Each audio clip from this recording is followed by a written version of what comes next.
বিসমিল্লাহির রহমানির রহিম।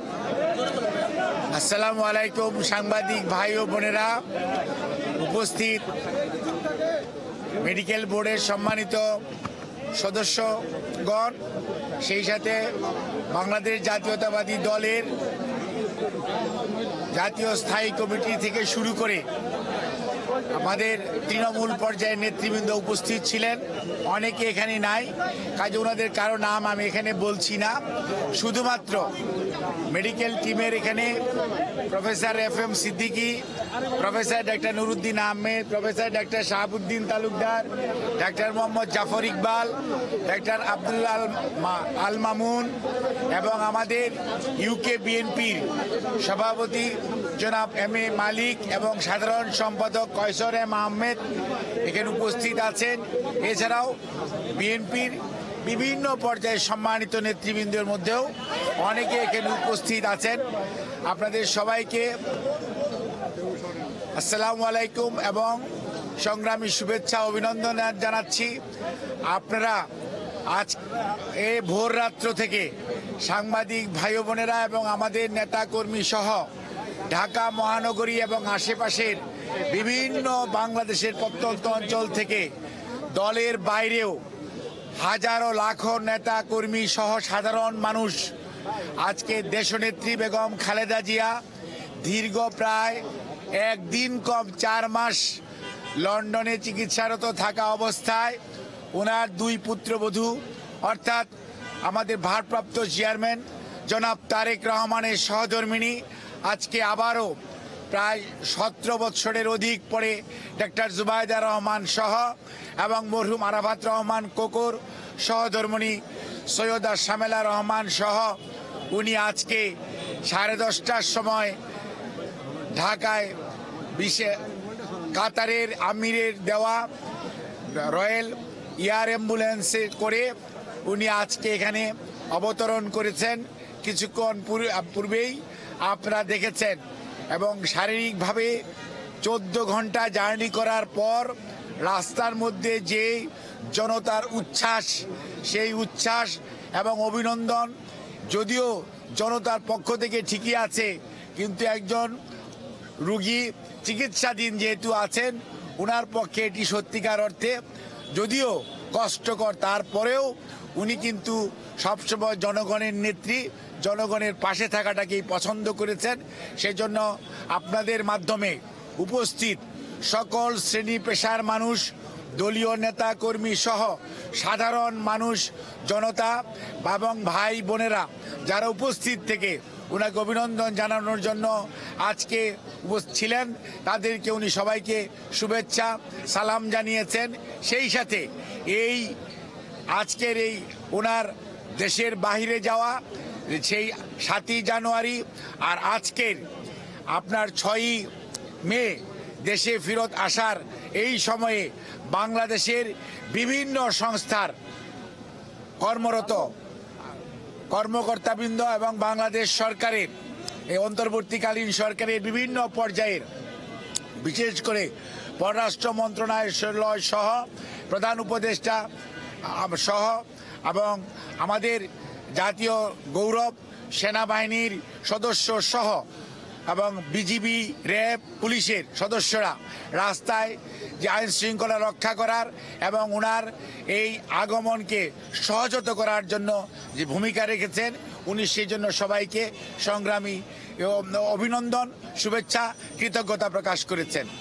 আর ওনার এই চিকিৎসাধীন সময়ে লন্ডনে জনাব তারেক রহমান ওনার জ্যেষ্ঠ পুত্র বাংলাদেশ জাতীয়তাবাদী দলের ভারপ্রাপ্ত চেয়ারম্যান 7ই জানুয়ারি ওনাকে রিসিভ করা থেকে শুরু করে গতকালকে 5ই মে পর্যন্ত উনি লন্ডন ক্লিনিকে চিকিৎসাধীন থাকা এবং ওনার বাসায় নিজের তত্ত্বাবধানে ওনার পরিবারের সকল সদস্যদের তত্ত্বাবধানে বিশেষ করে ওনার 3 নাতনির কথা বলতেই হয়, ব্যারিস্টার জাইমা রহমান, জনাব তারেক রহমানের যোগ্য উত্তরসূরি এবং সেই সাথে আরাফাত রহমান কোকর 2 কন্যা অর্থাৎ জাহিরা রহমান এবং জাফিয়া রহমান তারা সব সময় তাদের দাদু অর্থাৎ আমাদের দেশনেত্রী বেগম খালেদা জিয়াকে তাকে যে মানসিকভাবে প্রশান্তি আনার জন্য যে দায়িত্ব পালন করেছে সেজন্য আমরা তাদের কাছে কৃতজ্ঞতা জানাই। আর বাংলাদেশ জাতীয়তাবাদী দল ইউকের এম.এ. মালিক, কয়সর আহমেদ সহ সকল পর্যায়ের লন্ডনে অবস্থানরত, ইউকেতে অবস্থানরত বিএনপি নেতৃবৃন্দের বাইরেও অন্যান্য নেতৃবৃন্দ এবং দেশের বাইরে অবস্থানরত বিএনপির বিভিন্ন দেশে এবং মহাদেশে অবস্থানরত নেতা কর্মীরা ওনার চিকিৎসার জন্য যে সহযোগিতা করেছেন এবং দেশবাসী ওনার সুস্থতার জন্য যে আল্লাহ রাব্বুল আলামিনের কাছে দোয়া করেছেন, সেজন্য উনি সবার কাছেই কৃতজ্ঞতা প্রকাশ করছেন এবং আমরা শুকরিয়া জানাই মহান রাব্বুল আলামিন, আল্লাহ রাব্বুল আলামিনের প্রতি যে উনার রহমত এর কারণেই আজকে দেশনেত্রী আমাদের ওনার যে নিজস্ব এই ভাড়ার যে বাসা অর্থাৎ ফিরোজায় উনি আজকে আবারও অনেকটা শারীরিক মানসিকভাবে সুস্থ হয়ে উনি ফিরত এসছেন। যদিও 14 ঘন্টার জার্নি এবং রাস্তার এই জার্নির কারণে উনার শারীরিকভাবে উনি একটু অবসন্ন, তারপরেও মানসিকভাবে উনি অত্যন্ত ওনার অবস্থা স্থিতিশীল আছে এবং সেই জন্য আমরা আল্লাহর কাছে দোয়ারা চাই, আপনাদের মাধ্যমে দেশবাসীর কাছেও ওনার সুস্থতা যাতে অব্যাহত থাকে সেজন্য দোয়া চাই। আর আমাদের ভারপ্রাপ্ত চেয়ারম্যান জনাব তারেক রহমান যে ভূমিকা বিদেশে বসে গত প্রায় 6 বছরের অধিক সময় ধরে গণতন্ত্র পুনরুদ্ধারের জন্য দায়িত্ব পালন করছেন, সর্বোপরি উনি ওনার মায়ের চিকিৎসার জন্য যে ভূমিকা রেখেছেন এবং যেভাবে সময় দিয়েছেন সেজন্য বাংলাদেশ জাতীয়তাবাদী দল এবং পক্ষ থেকে আমরা জনাব তারেক রহমানের প্রতি কৃতজ্ঞতা জানাই, অভিনন্দন জানাই, সংগ্রামী শুভেচ্ছা জানাই এবং সর্বোপরি দলের মহাসচিব সহ বাংলাদেশ জাতীয়তাবাদী দলের স্থায়ী কমিটি সহ সর্বস্তরের নেতৃবৃন্দ যে ধরনের মানসিকভাবে ওনাকে সুস্থ রাখার জন্য ওনার প্রতি যে আনুগত্য শুধু নয়, ওনাকে যাতে সুস্থ থাকে সেজন্য ওনাকে উৎসাহ দিয়েছেন, দোয়া করেছেন।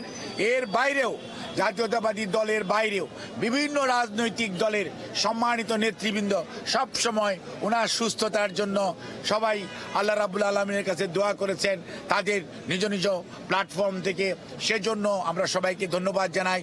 সর্বোপরি যাদেরকে ধন্যবাদ জানাতেই হয় সেটা হচ্ছে কাতার সরকার, কারণ কাতারের আমির এবং কাতারের অথরিটি, কাতার সরকার ওনার বিদেশ যাওয়া, যদিও পলায়নকৃত স্বৈরাচার দেশনেত্রীকে বিদেশে চিকিৎসা নেওয়ার সুযোগ দেয়নি, কিন্তু দেশের মানুষের কাছে ওনার জনপ্রিয়তা শুধু তাই নয়, আন্তর্জাতিকভাবেও যে উনি কতটুকু যোগ্য এবং কতটুকু সমাদৃত তার প্রমাণ হয়েছে। কাতার সরকার নিজে স্ব ইচ্ছায় ওনাকে এয়ার অ্যাম্বুলেন্স দিয়ে সহায়তা করার জন্য আগ্রহ প্রকাশ করেছিলেন, সেই অনুযায়ী উনি চিকিৎসার জন্য যেতে পেরেছিলেন 7 জানুয়ারি এবং আজকেও উনি যে কাতারের এয়ার অ্যাম্বুলেন্স আমির এবং কাতার সরকারের আনুকূল্যে উনি এসছেন এবং অনেকেই বিভিন্ন প্রশ্ন করেন, আপনাদের মাধ্যমে জানাতে চাই পুরোটাই কাতার সরকার কোনো ধরনের তাদের যে দেশনেত্রী বেগম খালেদা জিয়া পরিবার, শহীদ রাষ্ট্রপতি জিয়াউর রহমানের সাথে তাদের যে সম্পর্ক, জনাব তারেক রহমানের সাথে তাদের যে সম্পর্ক, তারই কারণে বিএনপির প্রতি এবং বিএনপি শুধু নয় বাংলাদেশের প্রতি তাদের যে সহমর্মিতা তারই প্রকাশ ঘটিয়েছেন এবং তারা সেটি বিনা পয়সায় তারা তাদের এই এয়ার অ্যাম্বুলেন্সের সেবা দিয়েছেন। খালি অ্যাম্বুলেন্স দেয়নি, এয়ার অ্যাম্বুলেন্সের মধ্যে এভিয়েশন মেডিসিন যেটা, সেটার রাজকীয় যে অবস্থান সেখানে যে চিকিৎসক এবং সেখানে নার্স থাকা উচিত, ওনারা সবাই সেই এয়ার অ্যাম্বুলেন্সে থাকেন। আর আমরা যাওয়ার সময় আমাদের এই চিকিৎসকরাও ম্যাডামের সাথে গিয়েছিলেন, আজকেও অনেকেই ম্যাডামের সাথে ওখানে এসছেন। ওখানে প্রফেসর ডাক্তার প্যাট্রিক কেনেডি, উনি হেপাটোলজিস্ট, একজন স্বনামধন্য hepatologist. Professor doctor Jennifer cross, nephrologist. Professor doctor Stephanie Barrett, উনি একজন রিউমাটোলজিস্ট। এবং প্রফেসর এফি ক্যাট শর্মা, উনি একজন প্লাস্টিক সার্জন। প্রফেসর গোল্ডস্মিথ, উনি একজন ইন্টেন্সিভিস্ট অর্থাৎ, এবং ক্রিস ম্যানন, উনি একজন হেপাটোবিলিয়ারি সার্জন এবং ট্রান্সপ্ল্যান্ট সার্জন। এবং তাদের সবার সমন্বয়ে এবং জন হপকিন্সের 3 জন চিকিৎসক আছেন, doctor John Hamilton, doctor Hamid Rab, doctor Christo Georgiadis এবং আপনার মাউন্ট সিনাইয়ের ডাক্তার হাবিবুর রহমান লুলু। আমাদের এই ডাক্তার সাহেবদের নাম আমি আগেই বলেছি, সিদ্দিকী ভাই, শাহাবুদ্দিন ভাই, নুরুদ্দিন ভাই, জাফর ইকবাল, তারপরে আল মামুন এবং সৈয়দ শামসুল আরিফিন এবং কিউএম মহসিন। ইনাদের সমন্বয়েই কিন্তু ওখানেও চিকিৎসা হয়েছে। ভার্চুয়ালি ওনারা এখান থেকে যোগ দিয়েছেন, আমেরিকা থেকে পার্টিসিপেট করেছেন।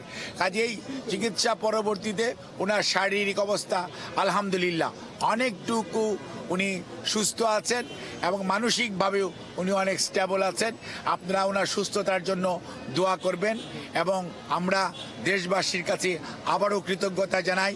দলের নেতাকর্মী এবং বিভিন্ন রাজনৈতিক দল সহ বিভিন্ন সংস্থা, বিশেষ করে আজকে এই সুশৃঙ্খলভাবে এয়ারপোর্ট থেকে এখানে আসার ব্যাপারে বাংলাদেশ সেনাবাহিনী, র্যাব, বিজিবি, পুলিশ সহ ওনারা যে আইন শৃঙ্খলা রক্ষাকারী বাহিনী যে দায়িত্ব পালন করেছেন, সর্বোপরি আপনারা সাংবাদিকরা ওনার অসুস্থতার সেই আজকে 2020-এর 25শে মার্চের কথা যদি মনে করেন,